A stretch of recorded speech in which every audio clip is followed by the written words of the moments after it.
Well, it's like I said, good morning and welcome to She Speaks. My name is Mareen. Of course, this program is made possible by the First National Bank and also Courts, and we are honored to have the beautiful and amazing Louise Victor Frederick in our company this morning. Louise is been, I mean, if you know Louise and you've been paying attention, you would agree that this woman is just such an inspiration in so many ways to a lot of us. And you know what? Every once in a while, when you can get these sort of energies to pop in to just reignite that inspiration, that motivation, it is definitely an honor. So Louise is our guest this morning. We're coming back after we take a word from our partners, and then of course we will definitely start our conversation. Thank you to the bank, the First National Bank and Courts. First National Bank is dedicated to providing financial security through our Creditor Life Insurance Scheme, designed to offer peace of mind in managing your loans and debts with us. We understand the stress that financial obligations can bring, especially in unforeseen circumstances. That's why our Creditor Life Insurance, offered at the best market rates, ensures that your First National Bank loans are covered, alleviating the worry for you and your loved ones. Our partnership with leading insurance providers means that you benefit from comprehensive coverage that is both affordable and reliable. We offer tailored solutions that fit your specific needs, ensuring that your financial legacy is protected. With First National Bank, you can be confident that your financial commitments are secure, giving you the freedom to focus on what matters most in life. First National Bank, here for you.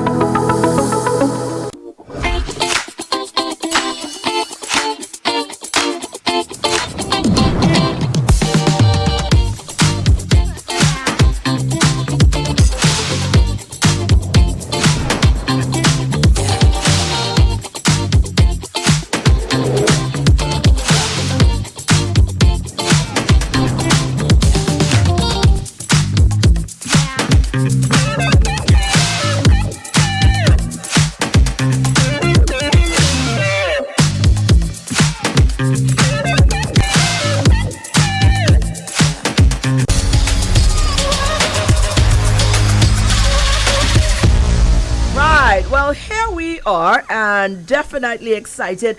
Let me tell you, we are live on Facebook on the official page of Radio Caribbean International, and we are also live on our YouTube page. So you can go on over there if you want to get a little bit more up close and personal with the thing, because Louise is up in the house and we are excited. Lulu, welcome, baby girl. Hi, what's Mareen. up? What's up? I am well. You've got to be well.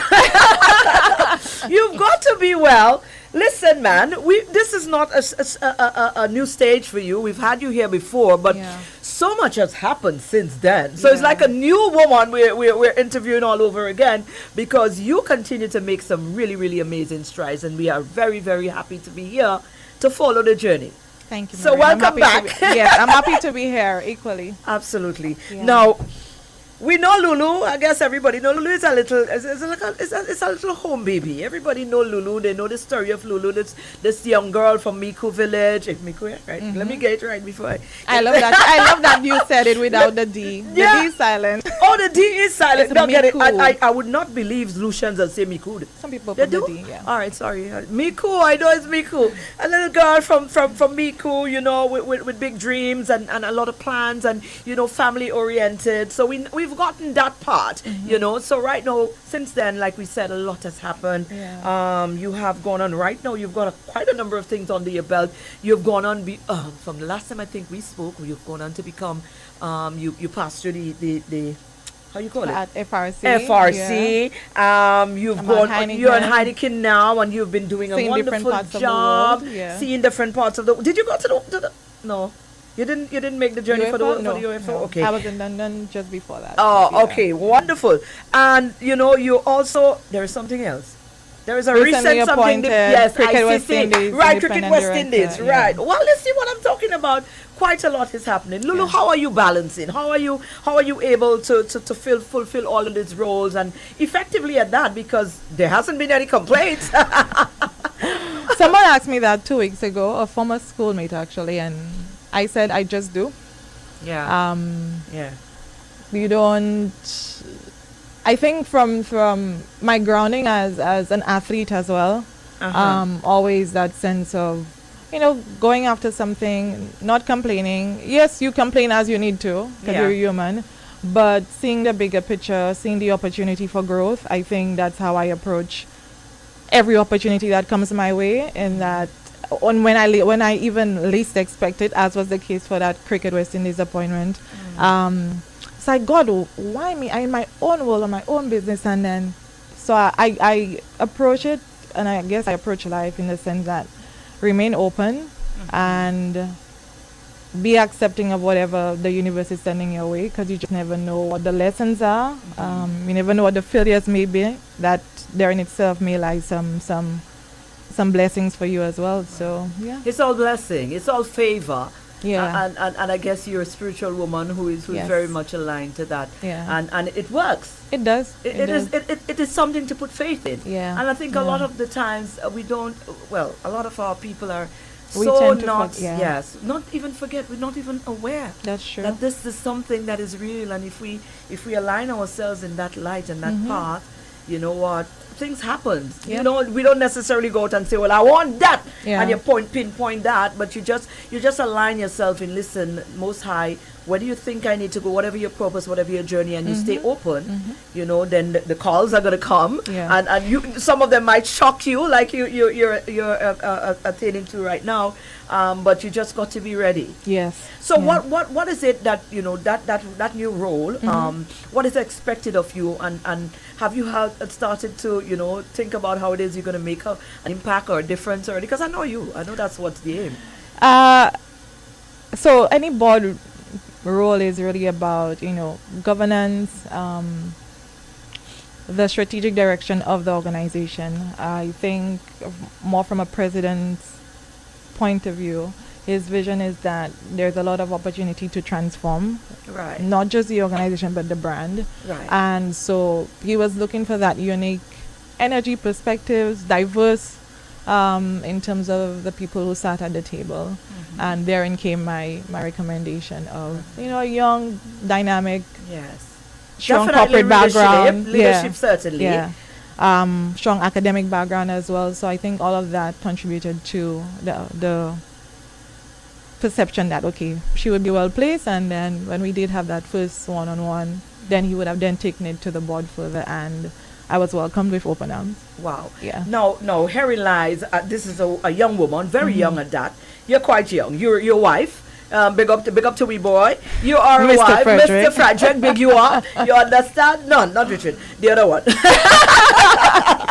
You are a wife, so you now have to fulfill that wife role. And I know you coming from a family background as well, where you in a household where you understand the importance of family and marriage and ensuring that wife role is met, Yeah. because mommy ain't playing that. Not at There's all. a reason daddy stayed there all this time, because mommy is the wife. You know what I'm saying? So you are coming from a background where you and it will seem from us on the outside, you can correct me if I'm wrong, that it is not that traditional way of marriage and that wife fulfilling that house role, that keeping that glue Yes. in that family together. So you are now in that position where Yeah. you are now you have to follow that example really and truly, because I know you value mom and you value your family. Yeah. So you're now having to fulfill that role and still be out there in this highly interactive and highly demanding corporate world and executing that light as well.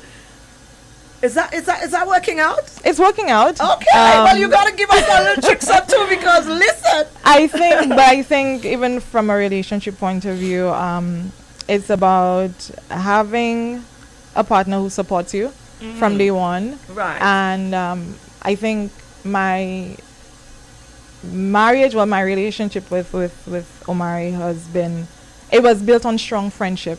Right. And so that in itself has carried us through the dark moments, the low points, as does every relationship have. I think too, for both of us, we have the example of both of our parents having been in their relationships for over 40 years plus.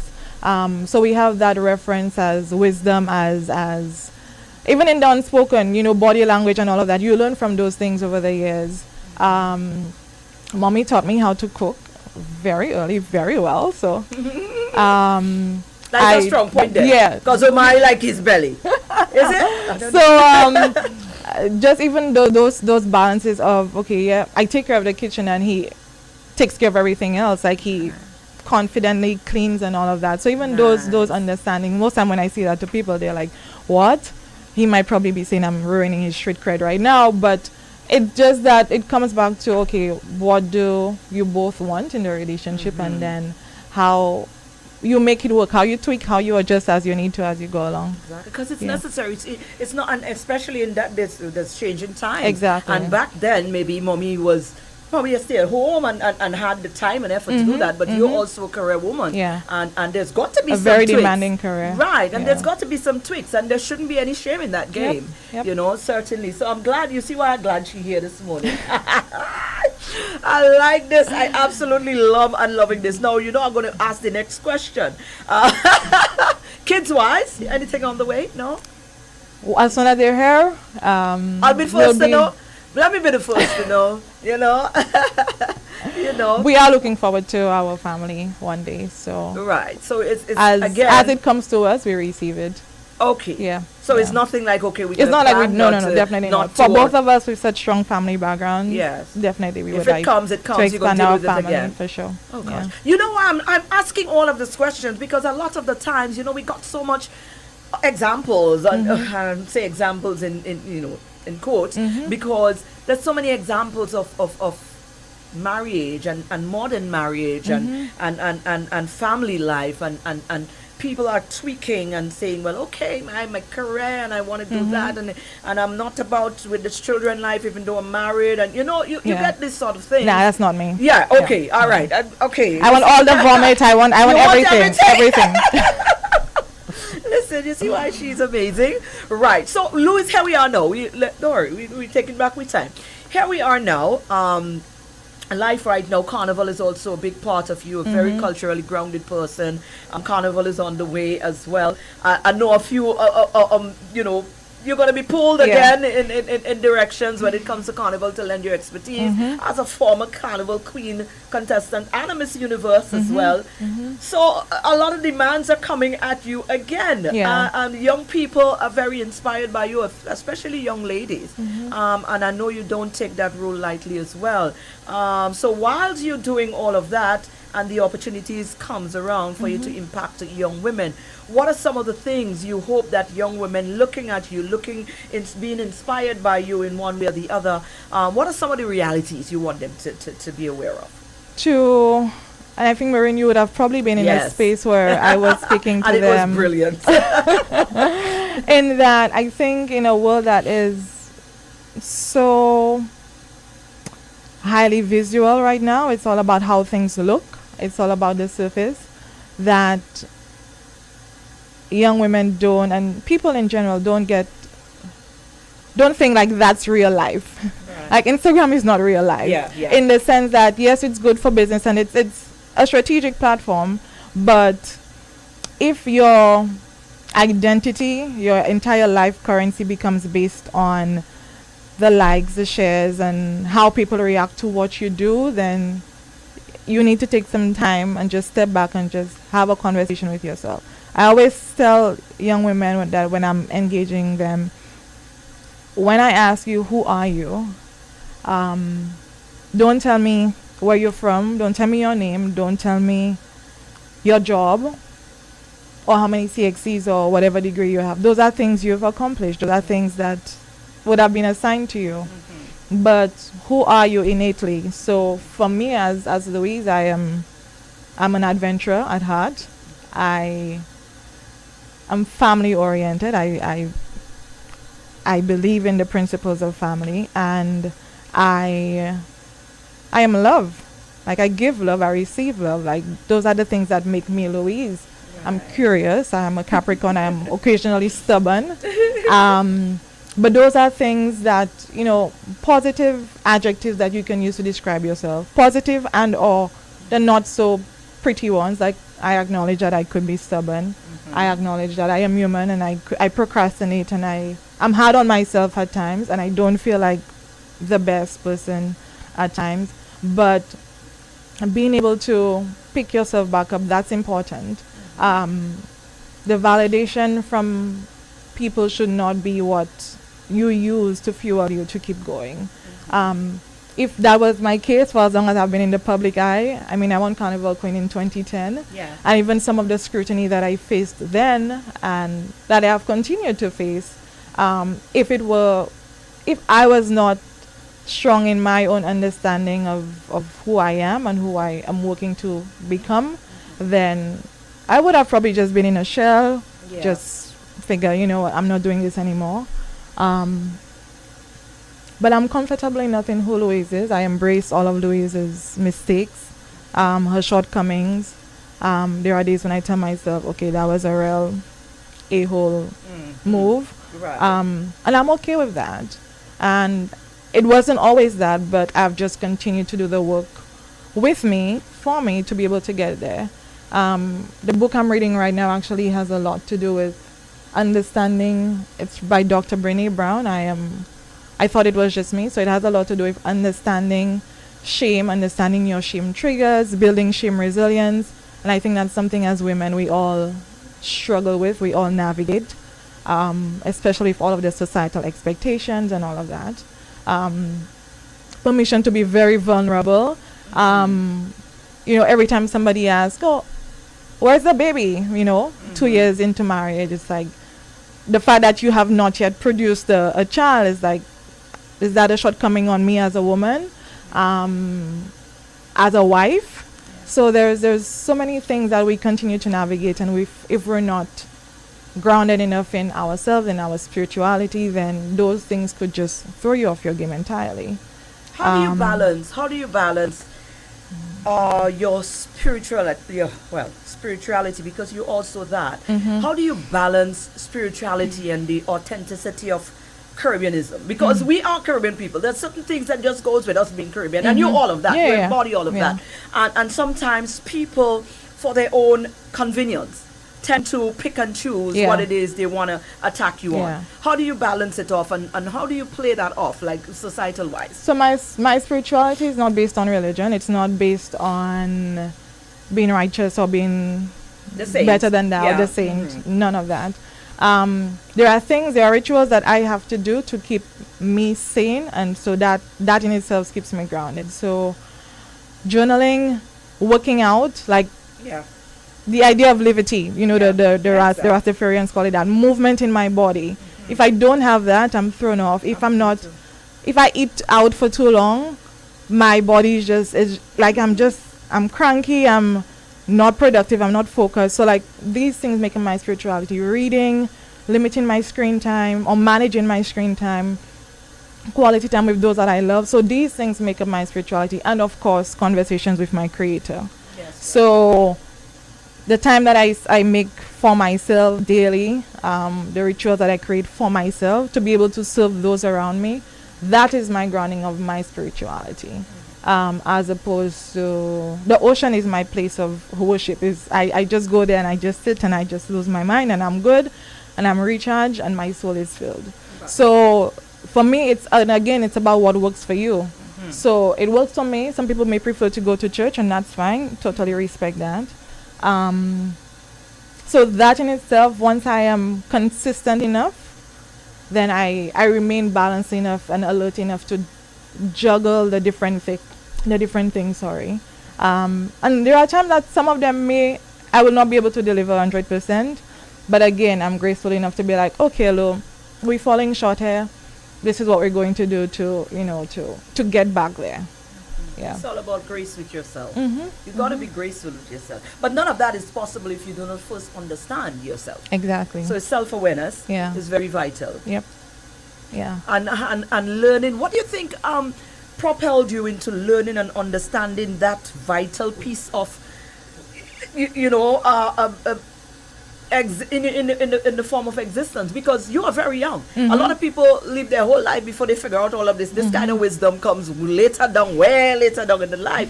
What do you think contributed to that level of wisdom so young? I think my grounding at home, for sure. So it was interesting that we went to church. My parents mentioned that we went to church.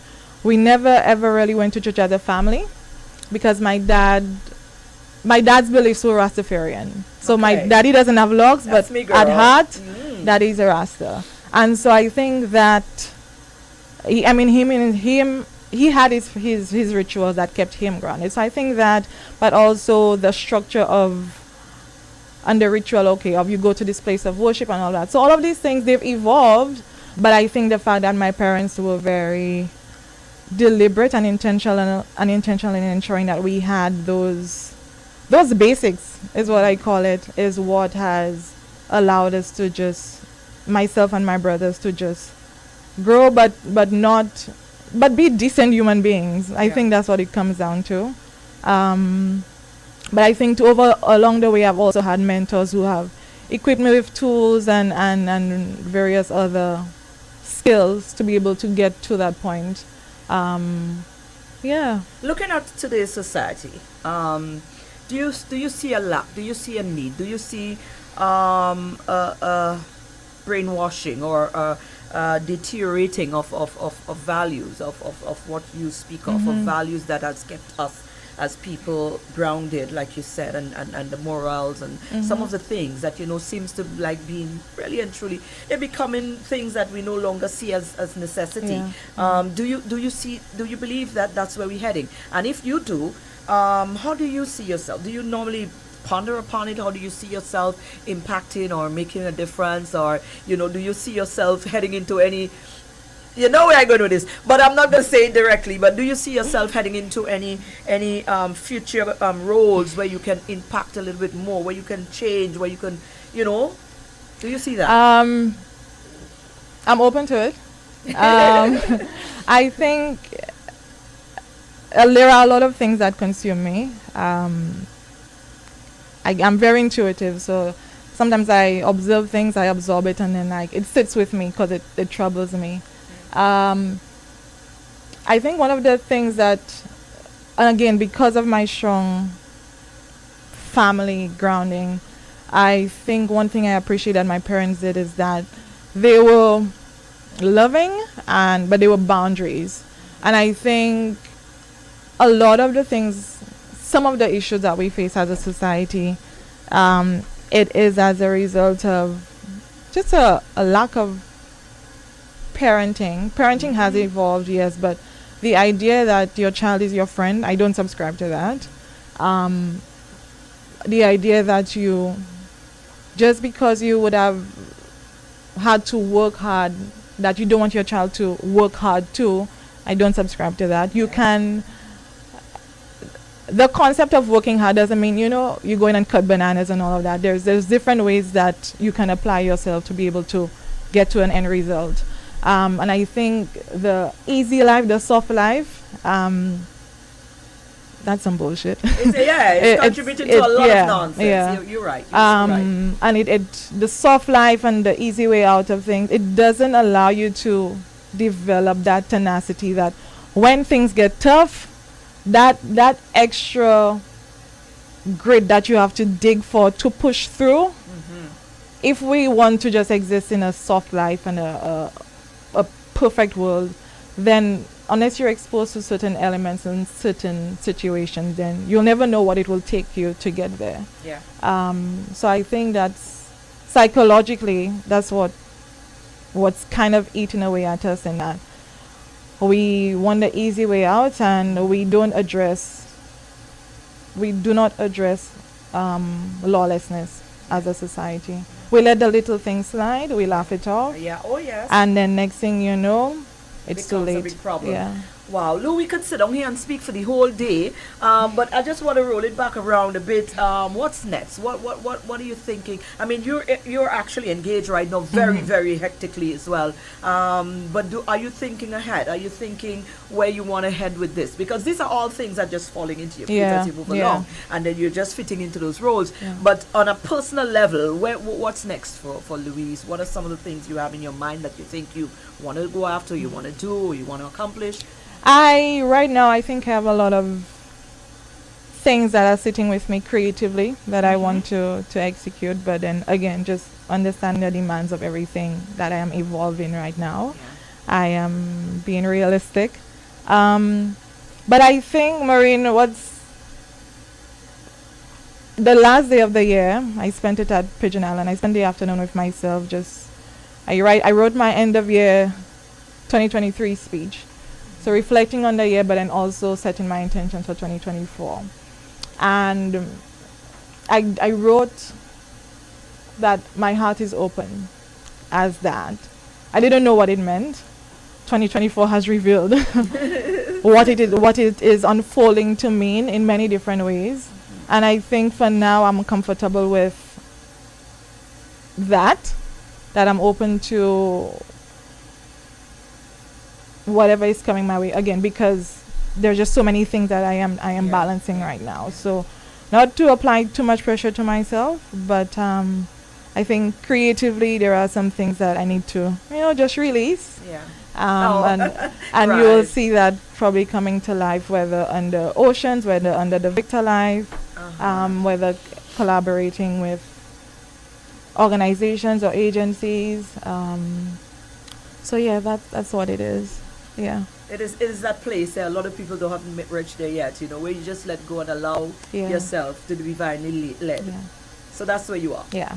Yeah. Well, it's a great place to be. But Mareen, I also just want to come back because I know yes, please. This year when we briefly spoke on Queen Show, but as this year being the 70th year of the show. Yes.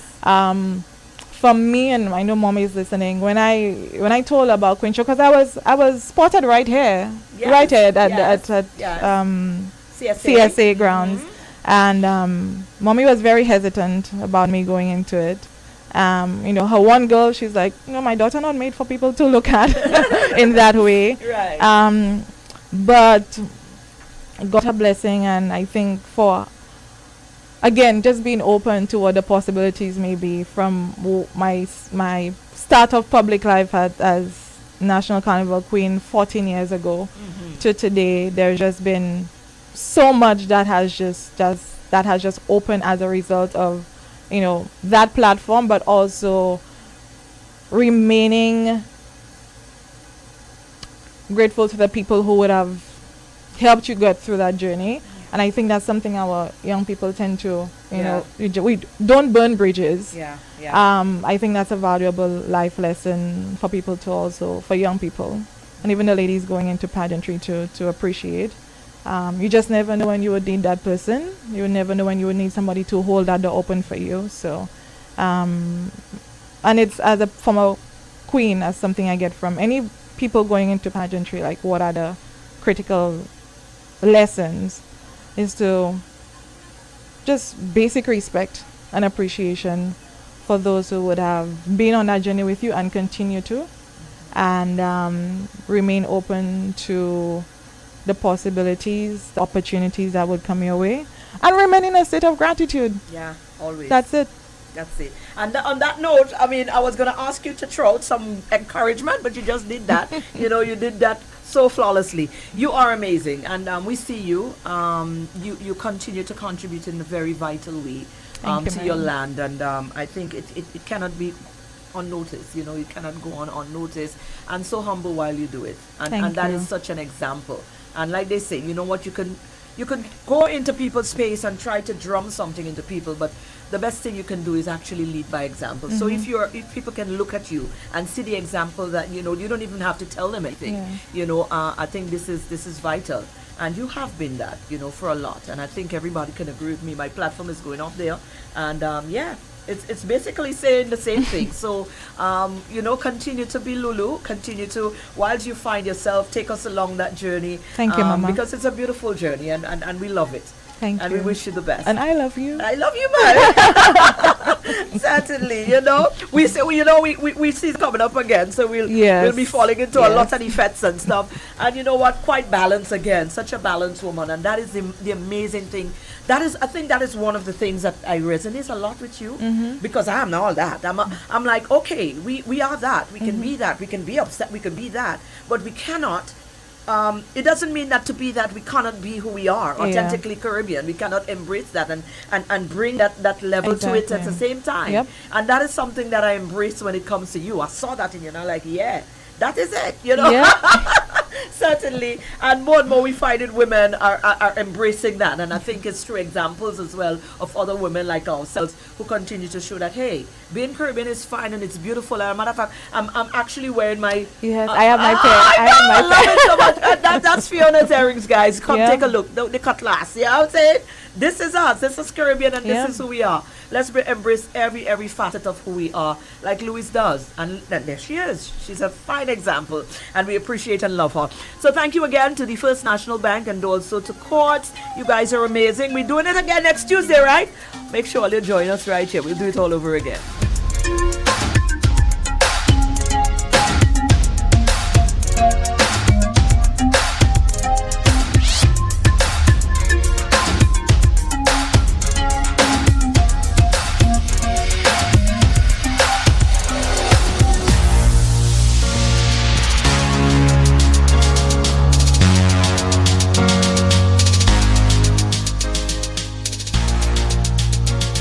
First National Bank acknowledges the significance and accountability associated with vehicle ownership. For this reason, we have partnered with leading insurers to provide our vehicle loan customers with motor vehicle insurance that is not only comprehensive but also affordable. Policies cover a wide range of scenarios, ensuring that whether it's a minor mishap or a major accident, you're protected without the worry of financial strain. This insurance is designed to integrate seamlessly into your lifestyle, safeguarding your journey without adding to your financial burdens. Our preferential rates are part of our commitment to ensuring that every customer can drive with peace of mind. We believe that safety on the road is a necessity, not a luxury. With First National Bank, you're not just a customer, you're part of a community that values your safety and financial well-being. First National Bank, here for you.